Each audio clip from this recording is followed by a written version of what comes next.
This is Brooks Sprout Midge Emerger, developed by Bob Brooks. It's a remarkably adaptable pattern that can be tied in a wide variety of sizes and colors, most often in the size 18 to 24 range. This particular fly is a pretty basic trico sprout. For a hook, an emerger style works best. Here, a Dai-Riki number 125 in size 20. Begin by mashing the barb and getting the hook firmly secured in the jaws of your tying vise. Midge jaws are a real luxury when it comes to tying with small hooks like this. For thread, I've loaded a bobbin with a spool of black UTC 70 Denier, but of course you can use thinner if you prefer. Start your thread on the hook shank behind the eye and take a few wraps rearward before snipping or breaking off the tag. Antron or Z-line can be used for the trailing shuck of the fly. With this trico, I snip about 1.5 inches long segment free from the spool.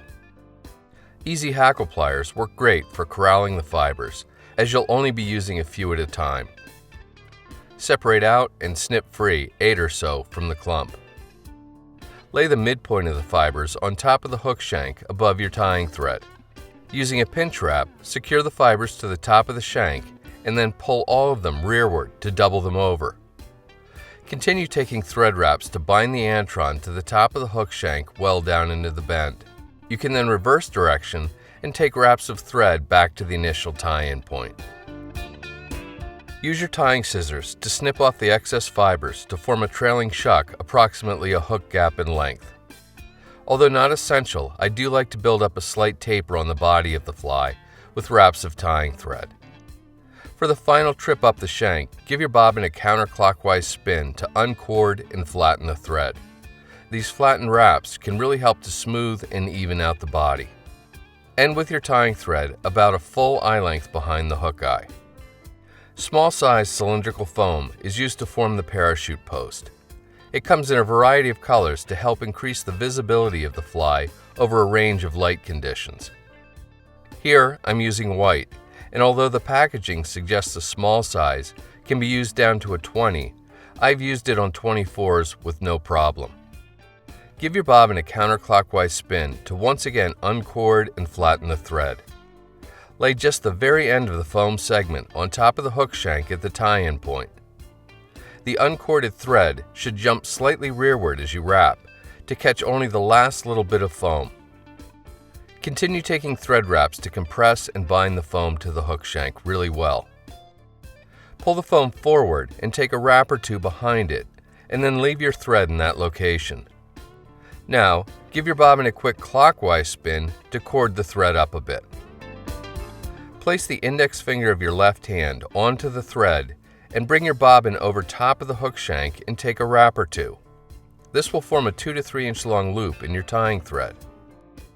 Insert the pointed hook end of your whip finish tool into the loop and start making clockwise wraps with the 2 strands of thread around the foam to compress and post it vertically.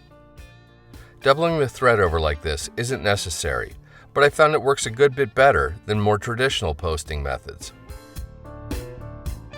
When you're done posting, make a full wrap with the loop around the hook shank and then secure it with wraps of tying thread.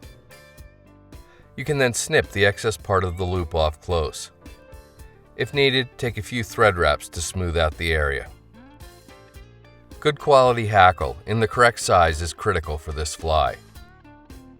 I do like to use a hackle gauge to confirm the barbule length. Once you've found a feather you like, pluck it free from the hide. Strip off any lower webby or wayward fibers, and then snip the feather off, leaving about 1/8 inch or so of bare stem. A hackle this long can be used to make multiple flies. Advance your tying thread to in front of the post and lay the bare hackle stem against the near side of the hook.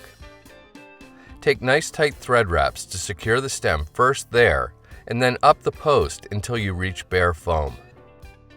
End with your thread at the bottom rear side of the post. Although not essential, I like to build up the thorax of the fly ever so slightly with dubbing. Here, black Superfine. On a fly this small, the slightest wisp is all you need. Create an ultra-slim, short dubbing noodle on your tying thread, and then take wraps with it both in back and in front of the post to build up the thorax. End with your tying thread on the near side of the hook in front of the post.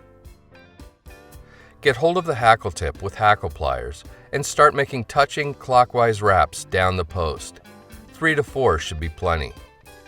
At the bottom of the post, make 2 or 3 clockwise wraps with your tying thread to secure the hackle feather to it.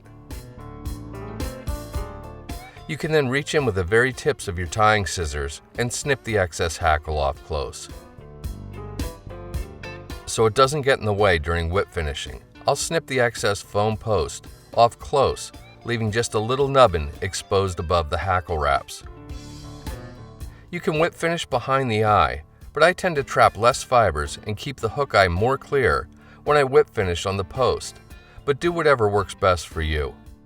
Make sure to seat the knot really well before snipping or cutting your tying thread free.